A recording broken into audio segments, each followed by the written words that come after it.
I wanted to record this episode while this is still fresh in my mind. It is a Wednesday, and on Monday, my mother woke me up at 6:30 a.m. And as I'm recording this, it is right in the middle of one of the coldest winters in South Africa. And so my mother wakes me up at 6:30 a.m. to have a conversation with me that she literally could have had with me any other time. Any other time we could have had this conversation when she got back from work. She could have talked to me. She could have even phoned me from work because I'm currently unemployed. I don't need to wake up at 6:30 a.m. I don't. It's not fun being unemployed, but one of the perks of being unemployed is that you get to sleep for however long you want to sleep. It sucks though. Like at the end of the day, you broke. You get to wake up at 10 a.m., but you broke. Anyway, so she wakes me up at 6:30 a.m. and I'm already kind of annoyed because my mother does have this tendency of just doing things in her own convenient way or time without considering other people's feelings or their own time and space. This is even something back when we were kids that she would do. Like, you know how mothers love to just have this whole day of like, today we are super cleaning, we're spring cleaning. And the fact that she would just neglect to tell us the day before or even days before that, maybe this weekend we're going to be doing a spring cleaning, or just the day before that, tomorrow we're going to be doing a spring cleaning and we're going to wake up early. Sometimes she would tell us, but sometimes it's like, I think maybe she would just wake up and be in the mood to do the spring cleaning, and then we would be woken up. And one of the things that I hate, like it's my pet peeve, I hate being woken up. Like I really hate it. Like if I've gotta be somewhere, go somewhere, even if it's with you or anyone else, I make sure to set my alarm and wake myself up. I hate being woken up, especially at such an inconvenient time. So she would do this thing where she just wakes up and feels like cleaning the whole house. And then she would wake us up. And the way she would wake us up is like she would already be in this bad mood, as if like she had told us that we should wake up, and she just, I think my mother has used like cleaning as a way to de-stress. So she would already be like in a bad mood. She would probably be stressed about something or upset about something. And then you would be woken up in this not so nice way.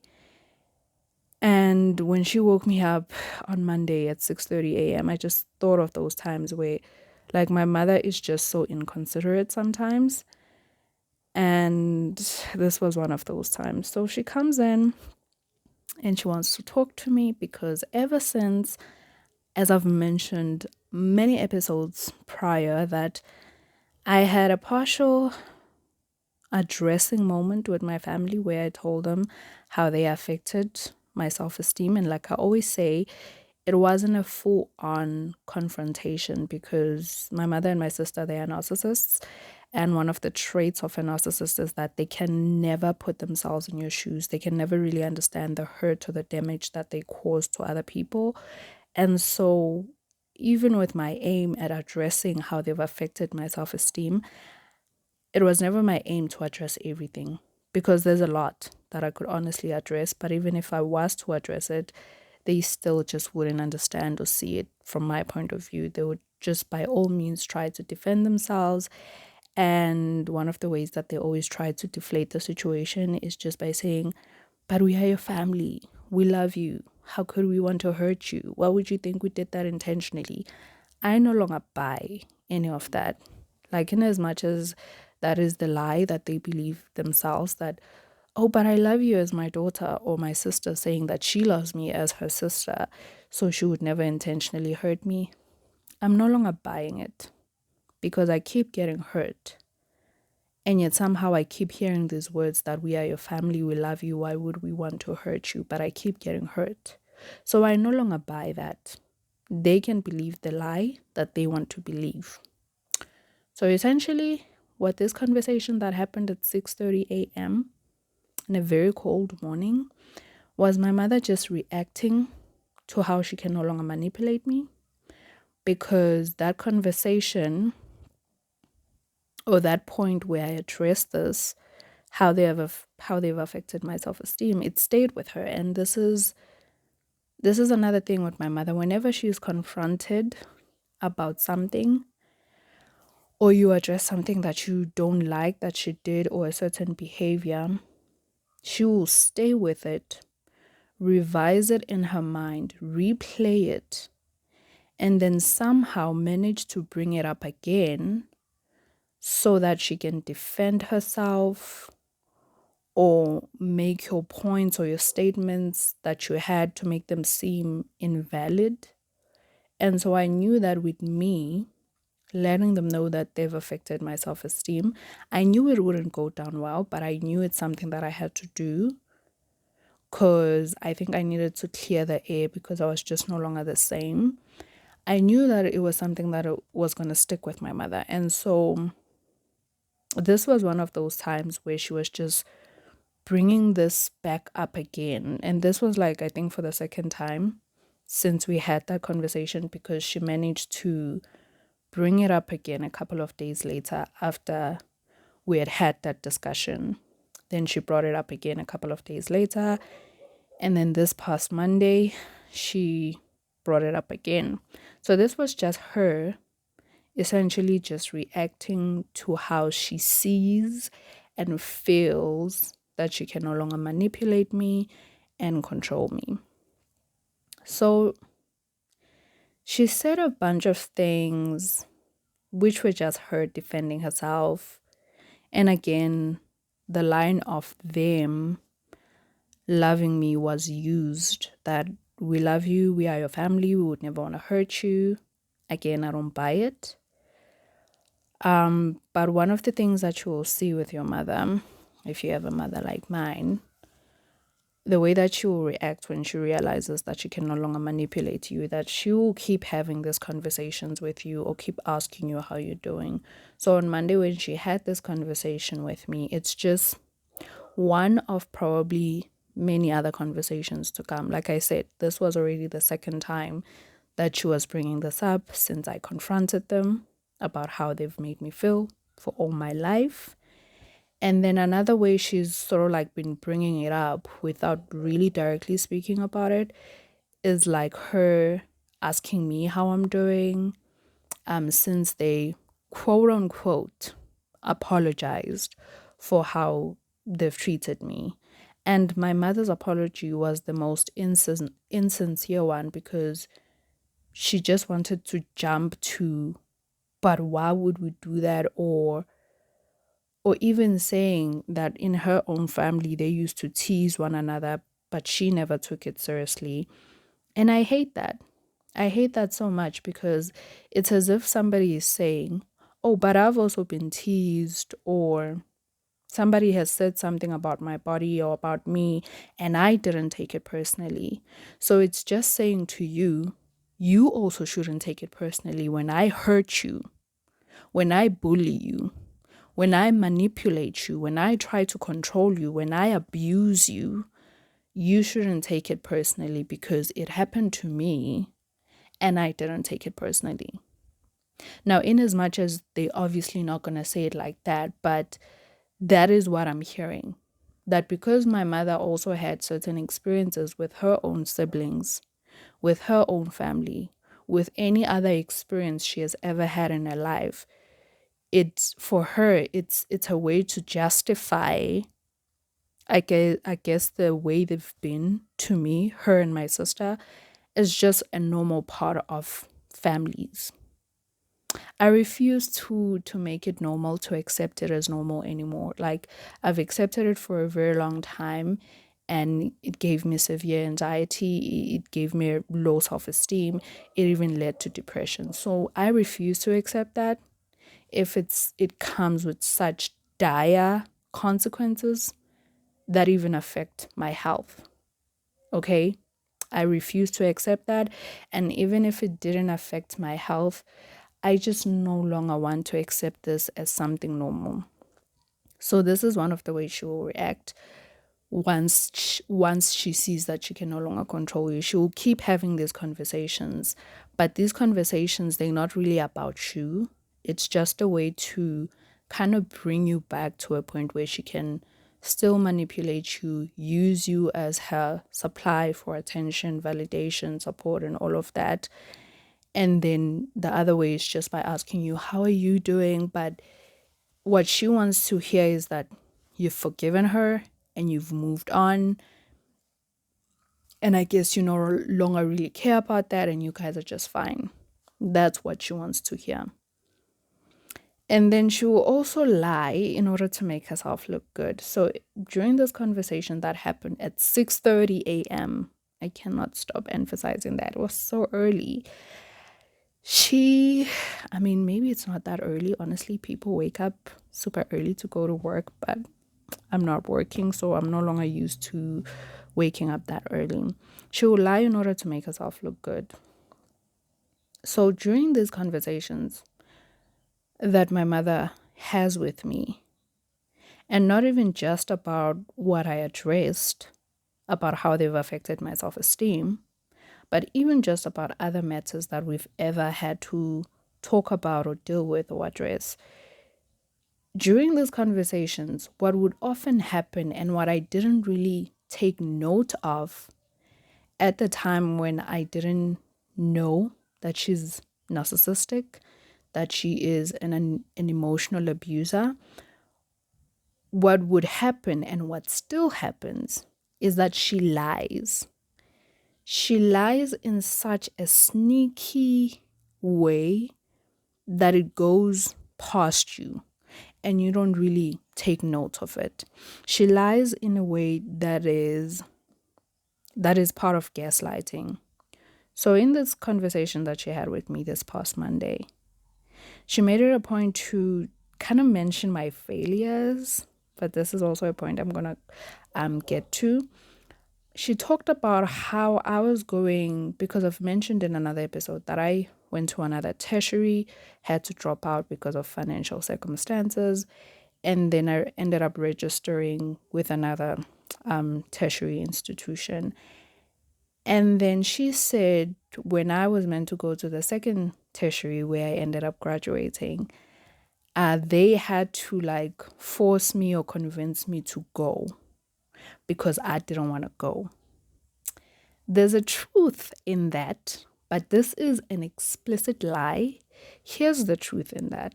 During that time in my life, because I had just dropped out from this other tertiary and I was home for a year and I applied to other tertiaries, and then I remember I thought I couldn't get funding.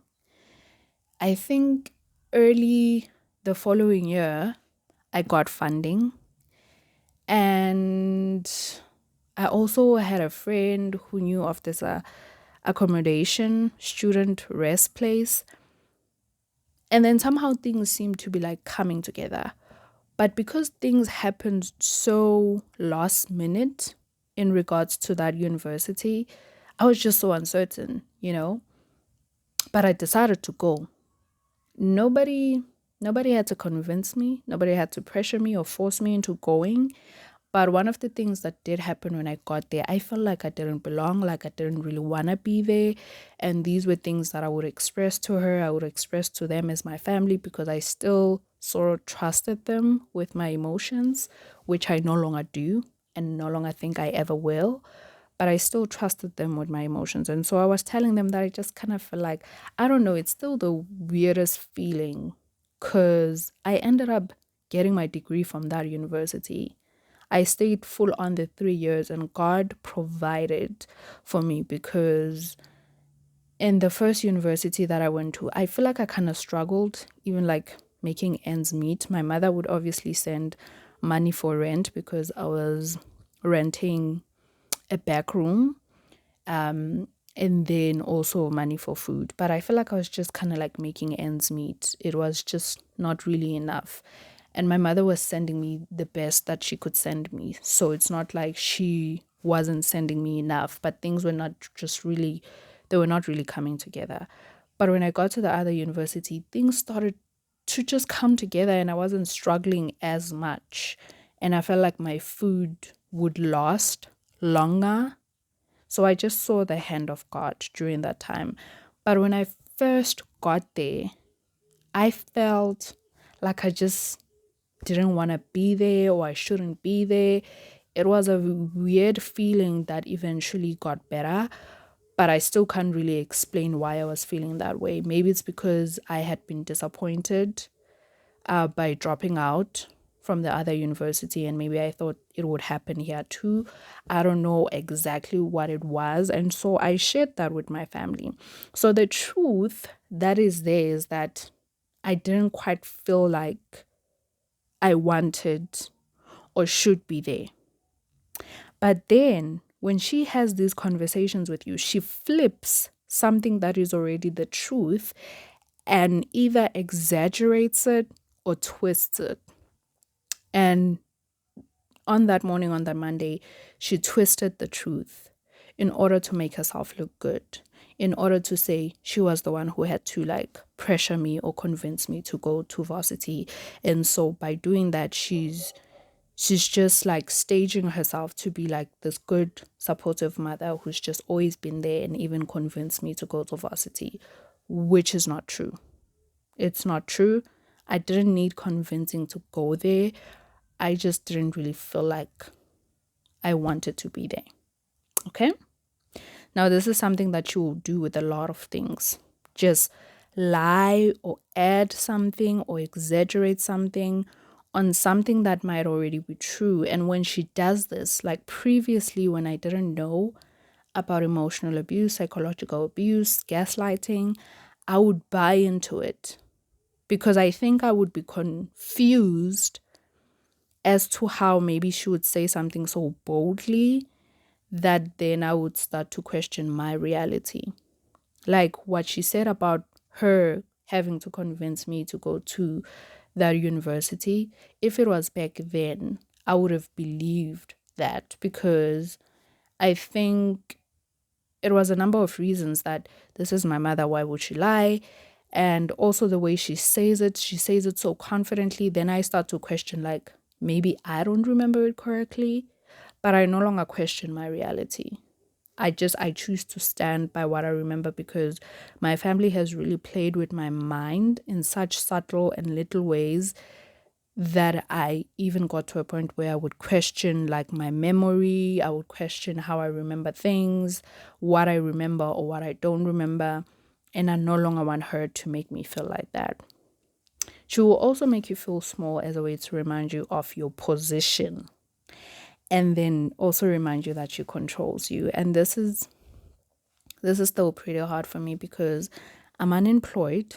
I'm supported by my mother financially in every way. She feeds me. I live under her roof. She buys me toiletries. So the control part, I feel like it's there in that sense that because I cannot really do these things for myself right now, she sort of does have like the upper hand. So she will make you feel small during these conversations where she's, in a way, she's like trying to check up on you or just remind you that you are loved, because this is how she frames the conversation. This is how she frames what she's saying. It's like she's just trying to be there for you. She's just trying to remind you that you are loved.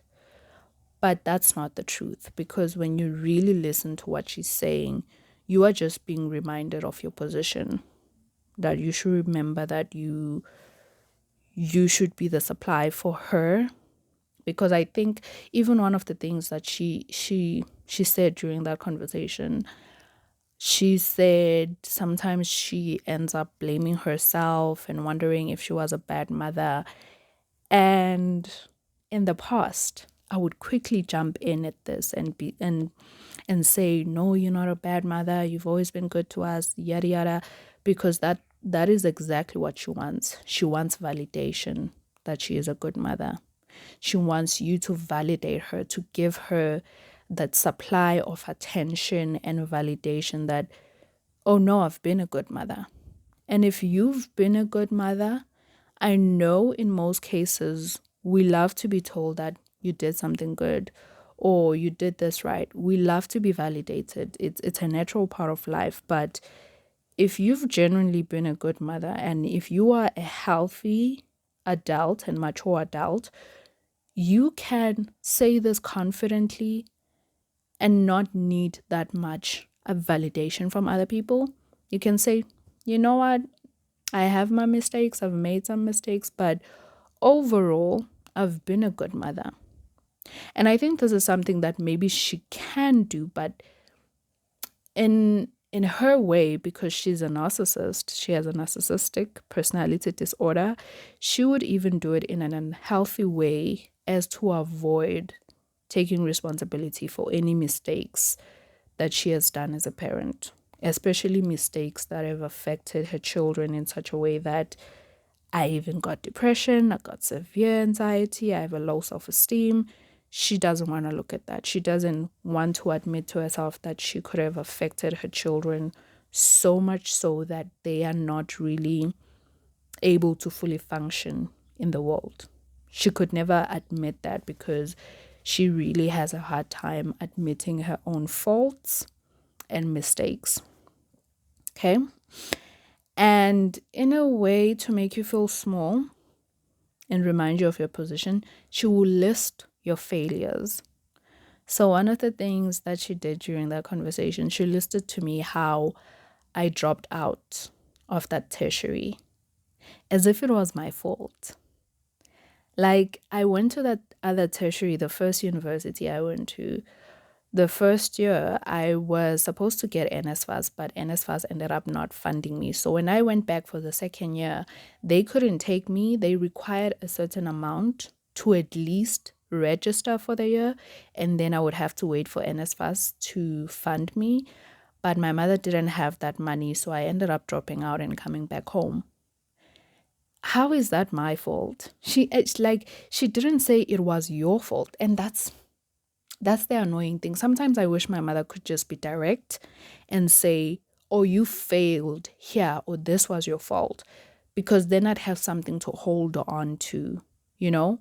I'd have something that I don't even know who I would be telling, but something that I can show or say as proof, even if it would be my word against hers, but something that I can hold her to, that one day you said this, you uttered these words out.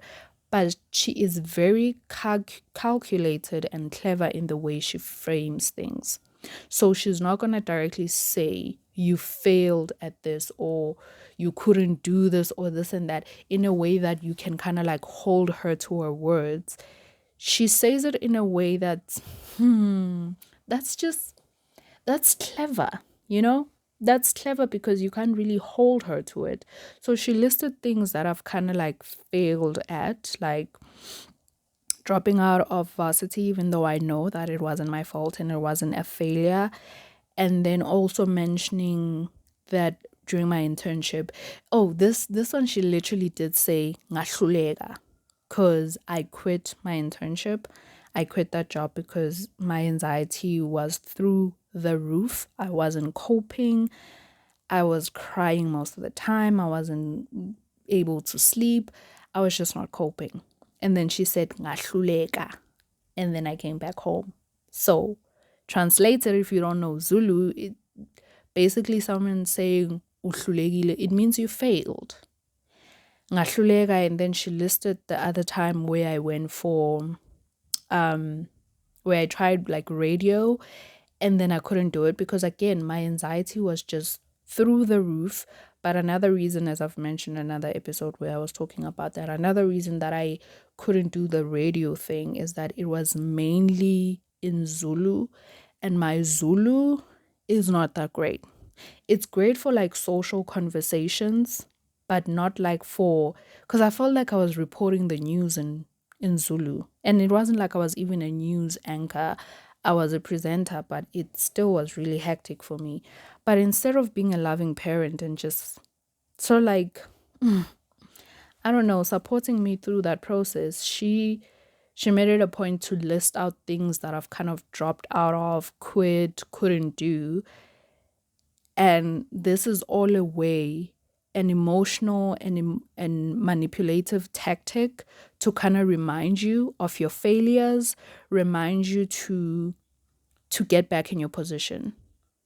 And what I also just got from all of that is that in a way she's reminding me that you failed or you quit or you dropped out of all these things. And even though she didn't directly say this, but what I got from that is that she's saying, I always took you in, you know, like you in my house. You quit, I took you in. You dropped out, I took you in. You couldn't do that, you're still here. And I'm feeding you and I'm sheltering you. So you here. Even though she couldn't directly say that, but that's what I got. That she's saying that. And it's true. I'm not going to deny that. My mother is financially taking care of me. I am living in her house. So yeah, I am forever indebted to her. It was one thing that I still had to pay back, the fact that she raised me, because we all know that that is what black tax is. You paying back your parents for raising you. Like, I'm all for supporting your parents if circumstances are hard and challenging. Like, I'm not about that life where you out living your best life and your mother probably slept without eating. If the situation is like that, I understand. It's understandable. It's reasonable to support your family. Okay? But my mother is a working woman, and my mother works a job that pays her decently well, that even if my sister and I were to start working and all of us as her children, we were working, she would still be able to support herself. And another thing that I fully support is like giving back to your mother, not paying back. So for me, in an ideal world, once I'm working and my mother is still in a position and fit enough to still work, she's able to support herself, I would do things as a way to thank her and give back to her. It wouldn't feel mandatory. It wouldn't feel like I should have to do it on a monthly basis. But I really think as children, we should give back to our parents, because they did at the end of the day raise us, as compared to other parents who decided to abandon their children, or even like fathers who just decided to not be in the picture. I do think giving back is important, but giving back comes from the heart.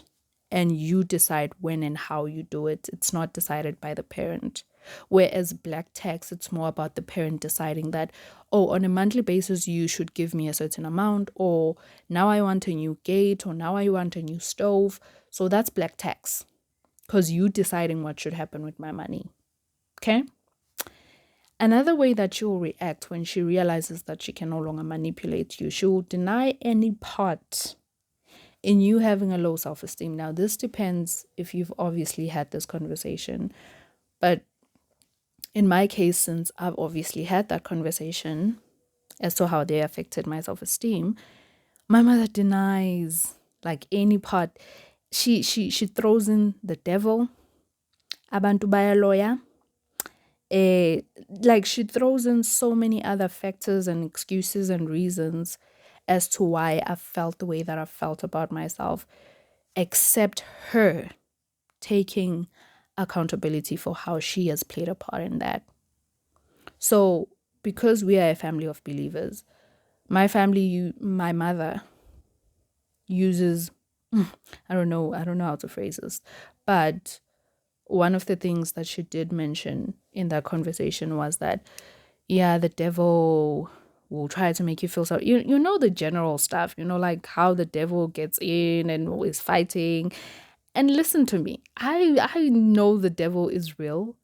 I like this quote that says, one of the biggest tricks that the devil ever played on people is making them believe that he doesn't exist. Listen, the devil is the enemy. And if you are a child of God, you are a born-again Christian, you have an enemy. The devil is the enemy, and he's always out to get you. He wishes nothing good for you, obviously. But I hate it when we as Christians, we cannot deal with issues between us, and every time it has to be the devil. If you say something I don't like and you hurt my feelings, and I come to you with that, and then you say I'm letting the devil get in between us. No. Right now, you are the one using the devil as a way to avoid the situation and taking responsibility. If I come to you as a fellow Christian and I tell you what maybe you did that hurt me or what I didn't like, and you tell me about the devil, how does that make sense? I'm telling you something that bugged me, something that hurt me, and you telling me about the devil? Can we address what's going on here? Can we use the wisdom that the good Lord has blessed us with to address the situation between us? And maybe, if it's not a lot to ask, you apologize for what you did. You acknowledge my feelings. You acknowledge your role in what hurt me. But no, it has to be the devil. It has to be abantu abaloyayo. Listen, that's another thing I believe. I don't believe in ugloya because I'm a believer, I'm a child of God. I take no part in all of that. But I believe that there is ugloya. So ugloya translated, if you don't know Zulu, like witchcraft and all that, especially in the Black community, it's a big thing. And it's a real thing. It's a real thing. But again, if I come to you and I let you know what you've done and you tell me about ugloya, like, what in the world are you talking? Can we address what's going on between us without involving other people and the devil? Yeah, that's real. That exists. But right now I'm talking about issues between you and I. So this is just a tactic for her to avoid taking responsibility. So we'll just blame the devil. We'll blame witchcraft. We'll blame this and that. We'll blame everything else except her. She will not take any responsibility. Another way that she will react when she can no longer control you or manipulate you, she will try to help you fix what she has broken. But even her way of fixing or trying to help you, it will just cause more damage, because her way of fixing things is by simply putting a bandage over a wound. Like, that's how, like, this I've always known about my mother, even when I was not aware of narcissism, emotional abuse, psychological abuse. This I've always known about my mother, that my mother doesn't want to deal with something head on, because I think maybe her fear, I don't know if it's a fear or just a way to avoid being told that she was in the wrong. Like, my mother doesn't want to admit when she's in the wrong. And so her way of fixing something is just like by simply saying you should forgive and you should move on. So instead of tending to the wound, she just insists of just putting a bandage over it, you know? So we're not going to look at the wound and see how deep it is. We're not going to try to put any ointment, if we're talking in like literal terms of dealing with the wound. We're not going to take care of the wound itself before putting a bandage over it, or even seeing if there's a need for a bandage. Maybe we just need to apply something to the wound in order to make sure that it heals. Maybe it needs some air, okay? Maybe it doesn't need a band-aid. Maybe it just needs some air to dry or to heal properly. So my mother just, her way of fixing things is just covering them up and just, pushing you to forgive and to move on and to not hold a grudge. The number of times I've heard my mother saying you should not hold a grudge is just, it's ridiculous. That's her way of dealing with things. But another thing is the wound that she sometimes insists and imposes herself into helping you fix it or heal it is her wound she has caused. So you wound me. You don't acknowledge that you've wounded me. You don't want to apologize, genuinely apologize, and acknowledge that you've hurt me. But then you want to try and help me heal the wound. On top of that, you don't even have the right way to help me heal the wound. You wound me. You don't acknowledge that you did that. And then you want to help me cover it up instead of really helping me to heal from that wound. That's my mother for you. And then she will also want to make you believe that there's something else wrong with you. And this is just her again avoiding to admit or take ownership of how she has treated you. So it will be something wrong with you. You've always been a troublesome child, or you've always been a shy child, or you've always been a child who takes things personally, or you take things to the heart, or you always take things seriously. It will be your problem. You will be the problem, and she will never be the problem, and she will never take accountability for what she has done or how she has treated you. It will be your problem, and you will be the problem.